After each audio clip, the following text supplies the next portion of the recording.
we are ready for our keynote speaker. We have a special presentation for you. Have you ever wondered about the pencil? Each of you got the retractable eraser, so you have the eraser. So we thought it'd be kind of cool to find out about the pencil for our featured invention as well, is to find out how a pencil is made. It's pretty cool when it starts out just as a piece of wood and then ends up being a pencil. It's really neat. So Jackson Reichard from Musgrave Pencil Company is here to share some information with us. He's been with the company for a couple of years. He's in the sales and marketing. So when we go to Google them a little bit later, everything that we see will be because of Jackson. So thank you, Jackson, for coming and spending your time with us.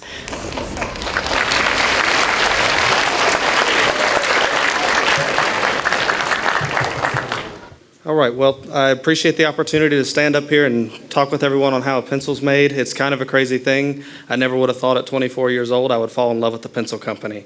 It's the craziest thing.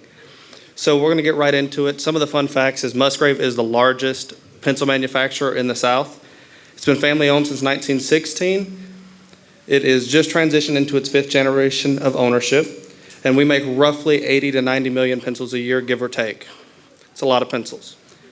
From start to finish, with the harvesting of a tree to the finished product with an eraser put on the end of a pencil, it's over 100 processes. You know, there's been several people that have counted. It can be anywhere from 107 to 125, give or take who's counting. On average, Musgrave generates about 3 horse trailers full of sawdust every day, which accumulates out to about 7,000 pounds. They get bagged in a bag, and then the local horse co-op comes and picks them up and uses them for bedding in horse stalls. Being Shelbyville is the horse capital of the world for walking horses, it's a great purpose of that. As of today, we have 112 employees on staff, which is between our own box factory that makes our 2-piece rigid boxes that you'll find our pencils in, and our core operation, which we've recently started across the street to make anything other than graphite cores. We've spawned several startups of different pencils and generations of pencil companies and pencil products in Shelbyville, such as Empire Pencil Company, which was built right across the street from Musgrave, and then National Pen actually got its start in the building next door, which was originally Musgrave's machine shop. So this is actually our founder. It's James Rayford Musgrave.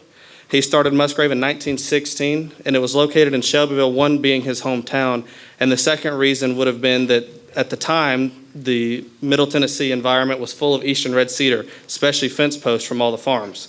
So they were able to take those fence posts off of the fences and replace them with barbed wire, where they'd bring the cedar boards back to the factory. They would mill them into a pencil slat, which was then sent overseas to Germany, predominantly.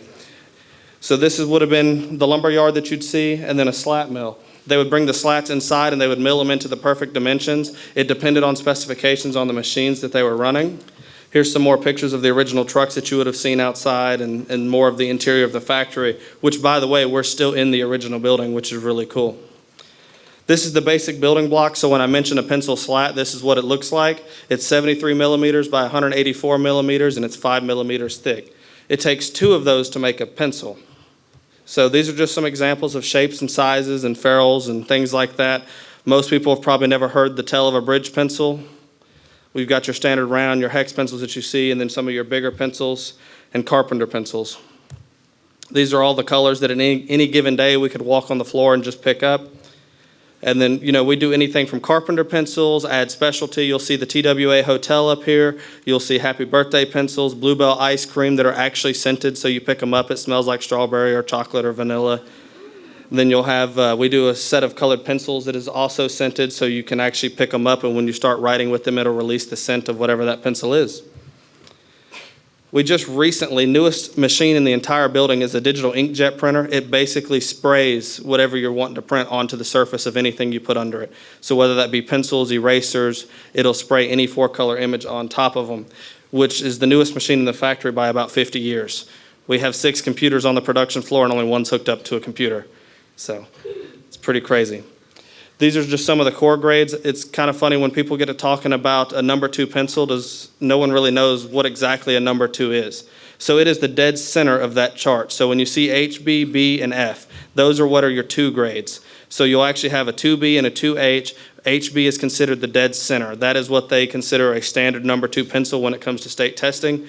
When you go and pick up a pack of Musgrave pencils or a Dixon Ticonderoga pencil that are all number 2s, they are almost always an HB core. So now for what we're really here to learn about, how do we get the lead inside the pencil? So it'll start with those slats just like I showed you.